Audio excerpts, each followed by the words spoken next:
Halo teman-teman, selamat datang kembali di Mister Film. Kita kembali ngelanjutin cerita film serial The Mosquito Coast, part ke-6, season 1, episode 6. Sekilas balik di episode sebelumnya. Ibarat seekor kucing yang memiliki 9 nyawa. Ali dan keluarganya berulang kali selamat dari berbagai macam bahaya yang mengancamnya. Setelah melarikan diri dari istana sang kartel narkoba, Ali dan keluarganya berhasil mencapai kota Meksiko. Kartel kemudian mengutus seorang sikario untuk menghabisi mereka berempat. Satu-satunya tiket supaya Ali dan keluarganya bisa keluar hidup-hidup dari kota ini adalah dengan mengharapkan bantuan dari Kalaka. Namun, sungguh di luar dugaan. Ternyata malaikat penolong Ali ini justru tidak percaya kepadanya. Sebelum videonya kita mulai, Mister Film wajib mengingatkan kepada kalian semua, kalau ini adalah sebuah konten spoiler. Buat teman-teman yang baru kali ini nemuin video ini, selesai nontonin ini silahkan juga kalian kepo-kepoin video dari part sebelumnya. Mari kita mulai.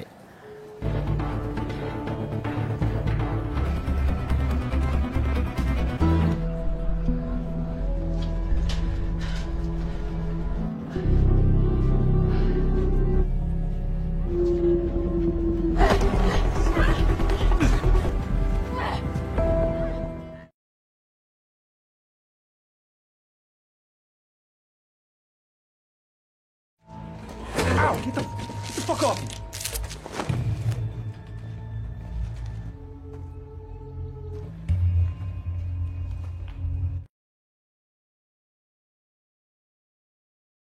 Dina mencari-cari adiknya dan kemudian nemuin si Charlie sedang berdiri sendirian mandangin burung. Adiknya itu masih juga ngefly karena kebanyakan makai cimeng. Mereka berdua berjalan-jalan di kota dan tidak tahu sama sekali tentang apa yang telah terjadi kepada kedua orang tuanya.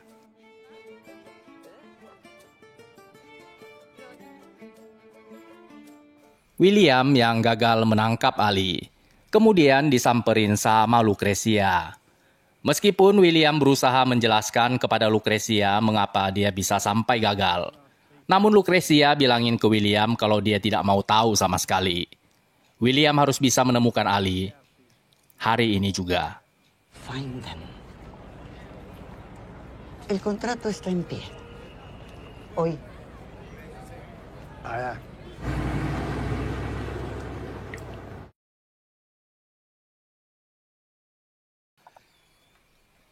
Agent Jones dan Donnie tiba di kota Meksiko dan langsung menyiapkan markas pengintaiannya di sebuah gudang kosong.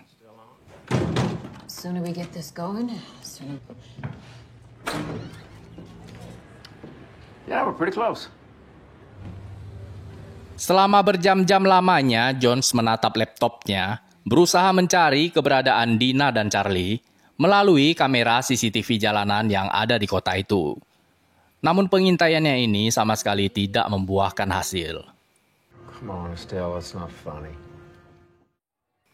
Di suatu tempat tidak jauh dari sana, terlihat Dina dan Charlie sedang mengisi perutnya yang keroncongan. Sambil makan, Dina bertanya kepada Charlie, seberapa banyak Charlie ingat tentang masa kecilnya. Karena seingat Dina, dia menyimpan kenangan ketika pertama kalinya ayahnya memberikan Charlie kepadanya. Namun, dia tidak bisa ingat momen ketika ibunya mengandung Charlie. Very small. Tentu saja itu adalah sebuah hal yang sangat aneh. Namun Charlie tidak terlalu ambil pusing pertanyaan kakaknya itu. Menurutnya itu bukanlah sebuah hal yang terlalu penting. I need to use the restroom, okay? Okay. Dina kemudian bilangin ke Charlie kalau dia mau ke kamar kecil. Sebenarnya di dalam benaknya si Dina ini, dia dihantui oleh sejuta pertanyaan. Apakah Charlie benar-benar adik kandungnya? Apa sebenarnya yang sudah kedua orang tuanya perbuat? Dan apakah mereka berdua benar-benar anak dari hasil penculikan? Dina kemudian memutuskan untuk menelpon Agent Jones. Thank goodness. I was hoping you might call. I guess you've been reading the newspapers, huh? What Allie and Margot did was wrong. But they did it for a good reason. And they do love you. have a family. They wanted children to love. Me right now. I need you to tell me where they are. Jones pun kembali mencuci otaknya Dina dengan bilangin ke Dina kalau sebenarnya Charlie bukanlah adik kandungnya. Jones meminta Dina untuk segera ngasih tahu di mana keberadaan mereka. Merasa terpukul mendengar informasi yang disampaikan oleh Jones, Dina pun kembali menutup teleponnya. Sementara itu, Donnie tampaknya tidak begitu senang dengan cara Jones memanipulasi otaknya Dina. I just think it's a shitty thing to tell a kid that age. Just shitty. That's... About the kid's feelings. She's getting hurt. The kid is. I'm talking about people getting bullet hurt.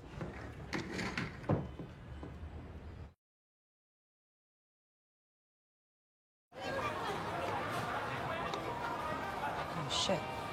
You been crying? Ketika Dina kembali ke warung makan, pemilik warung memberikan bon tagihan makanan kepada mereka berdua. Karena tidak punya uang untuk membayar, mereka kemudian memutuskan untuk melarikan diri.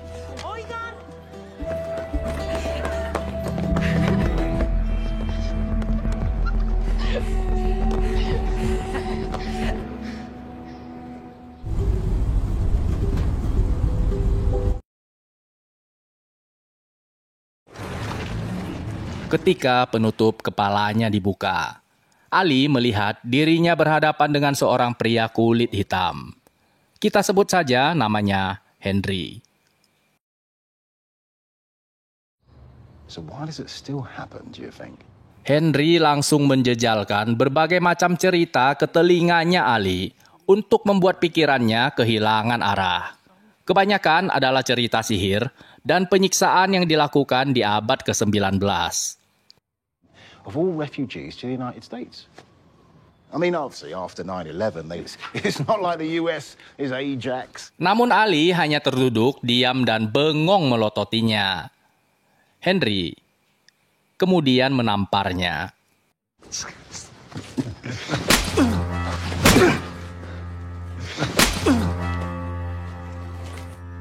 I'll get us a cup of tea.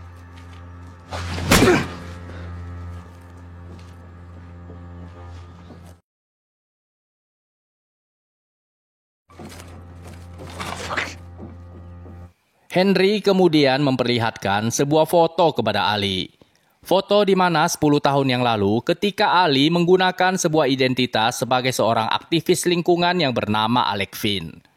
Henry meminta Ali supaya menjelaskan kepadanya tentang apa sebenarnya yang dilakukan oleh Alec Finn dan mengapa sampai-sampai Amerika memburunya. Next thing I know, they whore me out to the NSA, make me... I refused it. Where is it now? My head. I wiped it off the face of the earth. Ali kemudian mulai mengarang sebuah cerita, melontarkan bualannya itu kepada Henry dan berharap supaya Henry percaya dengan omong kosongnya itu. And then suddenly, an algorithm that did changes in bird migration patterns. what'd you do? Fuck 'em. Namun sepertinya Henry tidak gampang untuk dibodohi.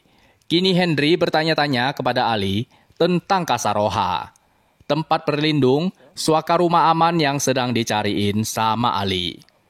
Ali pun langsung terdiam. Dia langsung menuding kalau pria kulit hitam yang ada di depannya ini adalah Kalaka. Because I am Kalaka to Kasaroha. That's right. So Kalaka 44 was... Mendengar tudingan Ali itu, Henry pun langsung bilangin ke Ali kalau dia sebenarnya adalah seorang agen pemerintah yang ditugaskan untuk melacak keberadaan Kalaka dan mencari di mana sebenarnya letak Kasaroha. This is my question, right? What? All right. Let's see. Henry kemudian menunjukkan kepada Ali Margot yang sedang duduk terikat di sebuah ruangan lain dengan sebuah pistol tertodong di kepalanya. Where is she?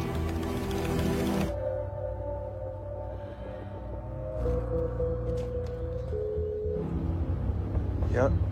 Go ahead.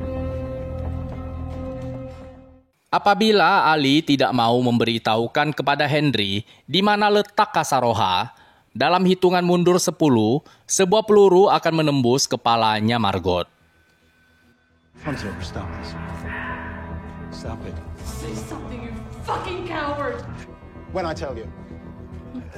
I don't know what to say. Right, well, then let's be clear. It's not me. It's you killing this. I don't know anything about it. You want me to lie? 10. Fine. The way to get there? Follow the yellow brick. 8. Namun, sepertinya Ali tetap bersikeras untuk berpegang teguh pada pendiriannya. Dia tampak panik, namun tetap mati-matian bilang kalau dia tidak tahu apa-apa. Make something up?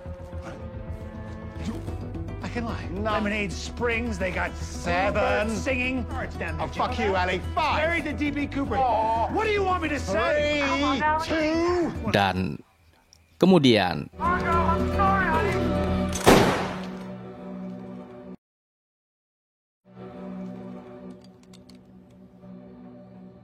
sebuah peluru melesat di samping kepalanya Margot. Pistol itu meledak tepat di sebelah kupingnya. Benar saja dugaan Ali. Pria yang ada di depannya ini sebenarnya adalah Kalaka. I am Kalaka. So let's dial down the outrage a notch, shall we?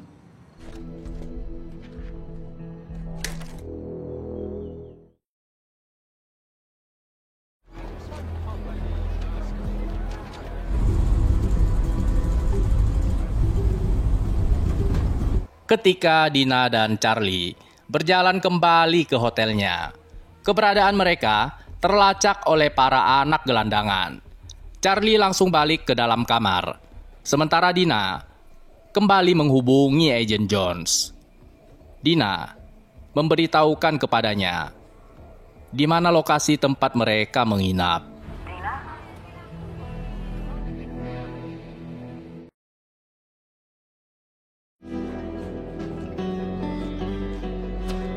Margo! Margo! Honey! Margo! Margo! Ali bergegas nyamperin Margot yang sedang duduk terikat di sebuah ruangan. Sambil melepaskan ikatannya, Ali bilangin ke Margot kalau dia sudah tahu di mana letak Kasaroha. Titik koordinatnya berada tidak jauh dari Guatemala. Namun, Margot tampaknya sudah tidak lagi peduli sama sekali. Gendang telinganya pecah dan dia hampir saja kehilangan nyawanya.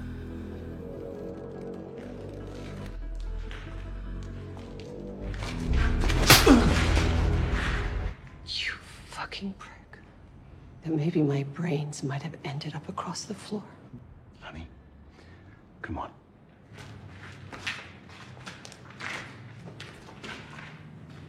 Guatemala. You promise and promise but never deliver.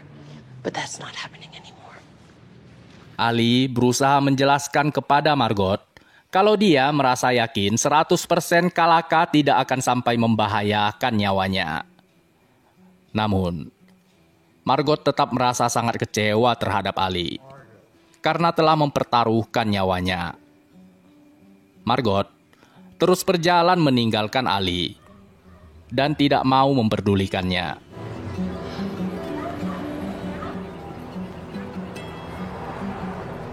Ketika Ali dan Margot berjalan kembali ke hotel, mereka tidak menyadari kalau kedatangannya sudah ditunggu-tunggu sama para anak gelandangan. Dalam seketika, kabar itu langsung sampai ke telinganya William. William melaporkan kepada Lucrecia kalau dia sudah menemukan keberadaan Ali dan keluarganya. Nadie salga de ahí hasta que lleguen mis muchachos. Let's skedaddle.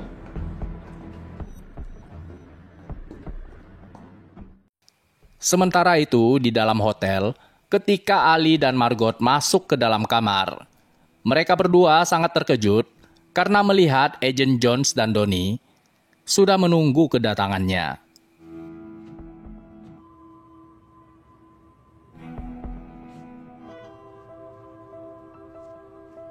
Jones langsung bilangin ke Ali kalau mereka berenam harus segera cabut dari tempat itu.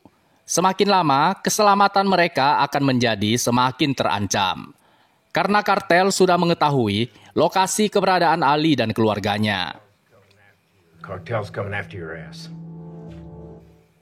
Ali, dalam seketika langsung tahu kalau ini semua adalah perbuatannya Dina. Dia meminta penjelasan kepada putrinya itu. Namun Dina merasa kesal dan lalu berjalan keluar dari kamar. Jesus Christ, Dad! Just shut up and let's go! Move as a group, or we don't move at all. Donnie pun langsung menyusul Dina, karena dia merasa khawatir dengan keselamatannya.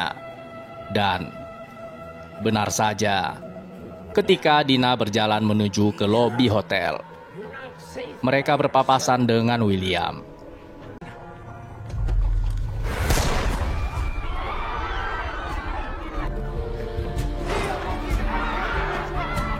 Baku tembak pun tidak dapat terhindarkan. Donnie tewas dengan mengenaskan dihujani peluru sama William. Ali langsung berlari menghampiri Dina. Dan kemudian sadar kalau ternyata William tidak berani menembaknya. Ternyata Lucrecia menginginkan Ali hidup-hidup.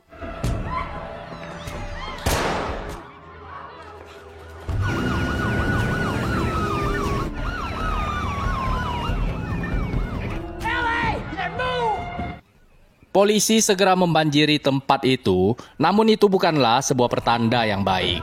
Semua polisi di kota ini berada di bawah kendalinya sang kartel. Ali dan keluarganya kabur melalui pintu belakang hotel. Tiba-tiba saja, Agent Jones ditikam sama Gomez dari belakang. Jones akhirnya tewas bersimbah darah.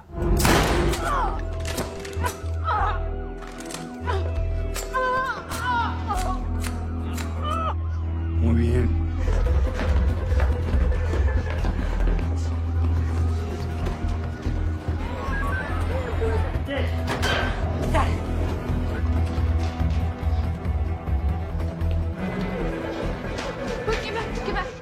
Tepat ketika polisi membanjiri tempat itu, Ali berhasil membawa keluarganya keluar dari hotel.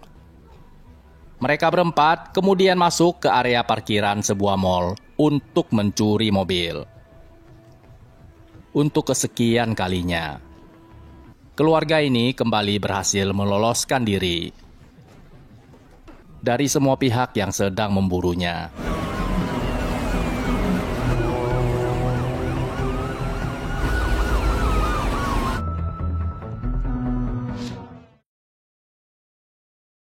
Terima kasih banyak teman-teman. Sampai berjumpa di episode terakhir season pertama.